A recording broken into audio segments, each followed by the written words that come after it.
Hello, everybody, and welcome back to a fantastic episode of Captain Patriotic. How are all you folks doing? I know it's been a little while since I've posted content here lately, so I apologize for the delay with new content, but things have been super busy at work and everything, and even with snowpocalypse of 2021 taking a toll on all of us, I just simply haven't had the time to create new content like I always do. Well, that's going to change today because starting now and in the future, I'm posting a new episode, a new video every Monday.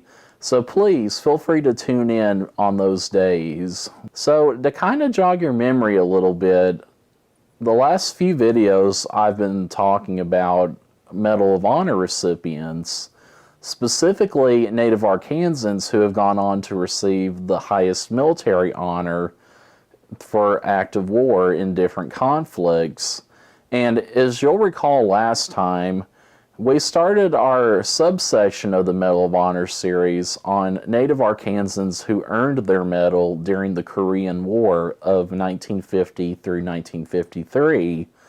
And as you'll recall last time, our first Arkansan to earn the Medal of Honor during Korea was none other than Master Sergeant Travis E. Watkins. Now, at the time that he did earn this prestigious honor, he was already a veteran himself of World War II. Travis Watkins actually served in the Pacific during World War II and actually earned a Bronze Star for battle during the Battle of Guadalcanal. Well, naturally, after World War II ends, he naturally stays in the Army to make a career out of it. Well, when the North Koreans invade South Korea in June of 1950, he automatically gets called up to go serve in Korea. Well, he and his platoon actually landed in Korea in August of 1950, but it was at the end of that month and the beginning of September where the highlight of his career is actually recognized. During the morning and day of August 30th through September 3rd, 1950, Watkins and a group of his men were pinned down by a small blockade of North Korean soldiers. Well, it was during that time that Travis took up the leader position and encouraged all of his men to stay strong and hold the line, basically to make sure that the enemy didn't break through down to South Korea. Well, over those few days, he did everything from pass out ammunition to the men to talk to every one of them individually and give them encouragement to continue the fight. Well, ultimately, in the end, he ultimately ends up giving his life to those men by staying behind and covering the retreat of his men to the safety of the demilitarized zone in Korea at that time. Well, today, I want to focus on another individual that's just about as heroic as Master Sergeant Travis Watkins. Now, today, I want to turn our attention to none other than U.S. Marine Corps Private Herbert A. Littleton.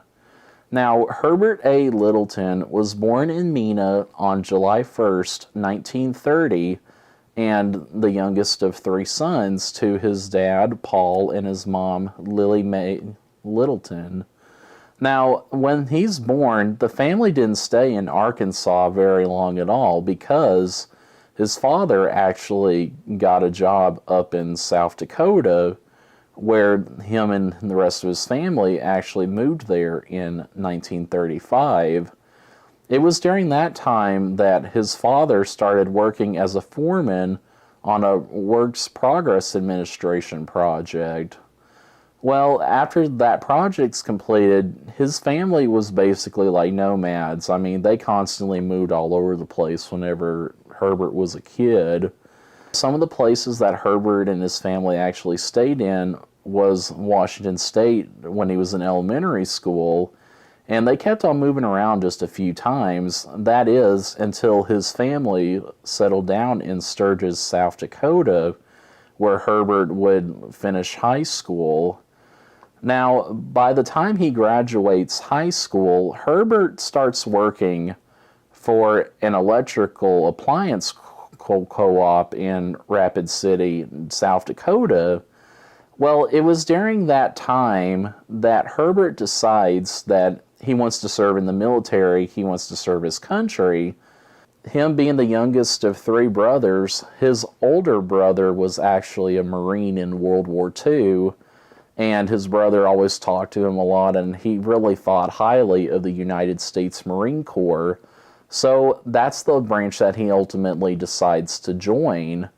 Well, he ultimately enlists in the Marine Corps for a single one-year term on July 29th, 1948.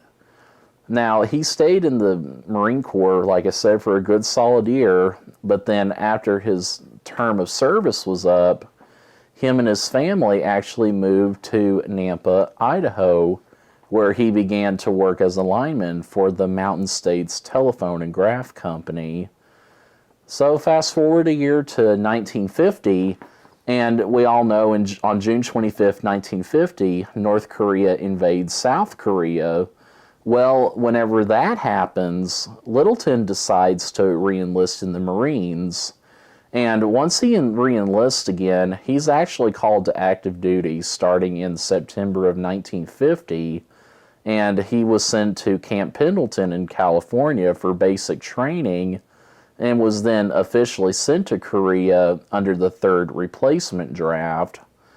It was on December 17th, 1950, that he was assigned a radio operator with a 4-man artillery forward observation team in Item Battery, 3rd Battalion, 11th Marines, 1st Marine Division, and began participating in operations in both South and Central Korea.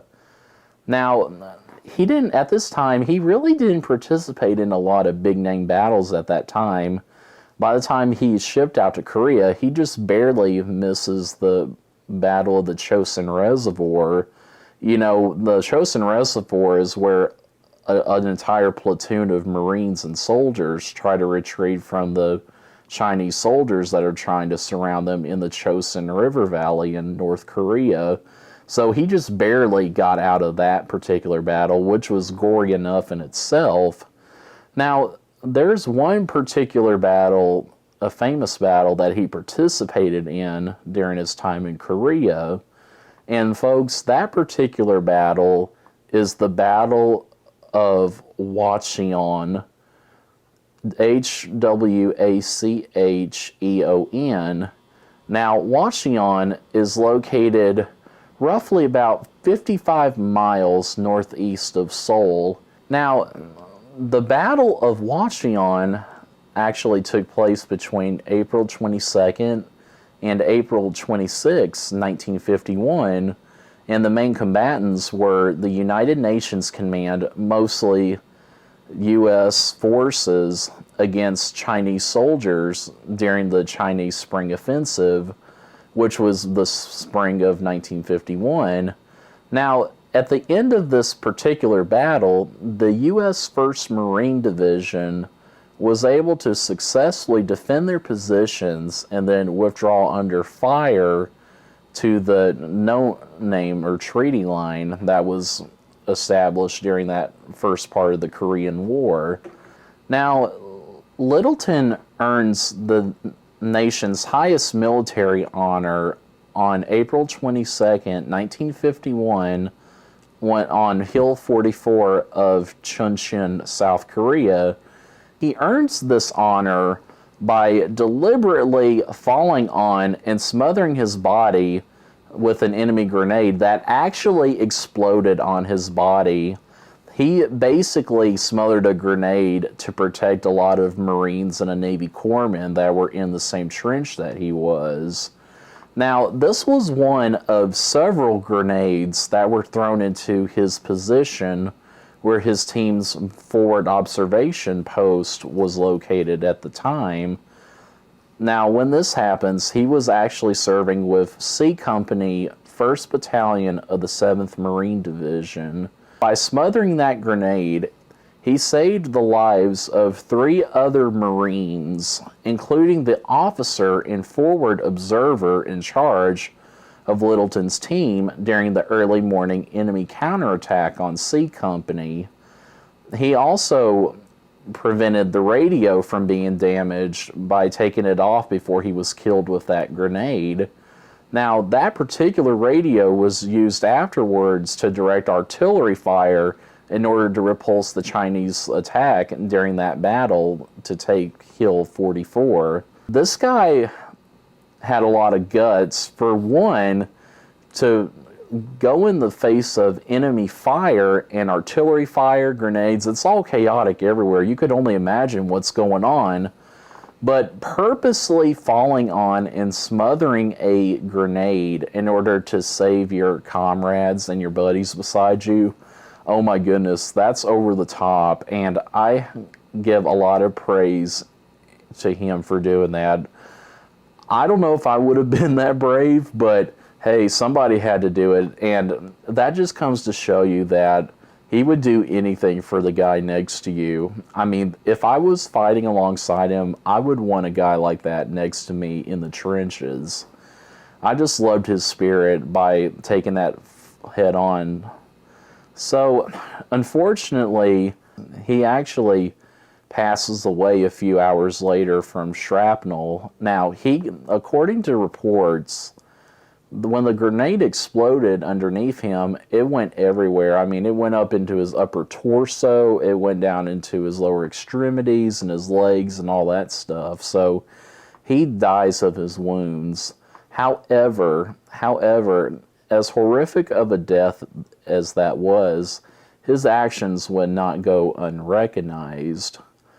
It was after he got the letter came to his parents about him passing away and all that. They waited a little bit or whatever, but it was in 1952 that he was actually awarded the Medal of Honor posthumously by President Harry Truman to his mom and dad.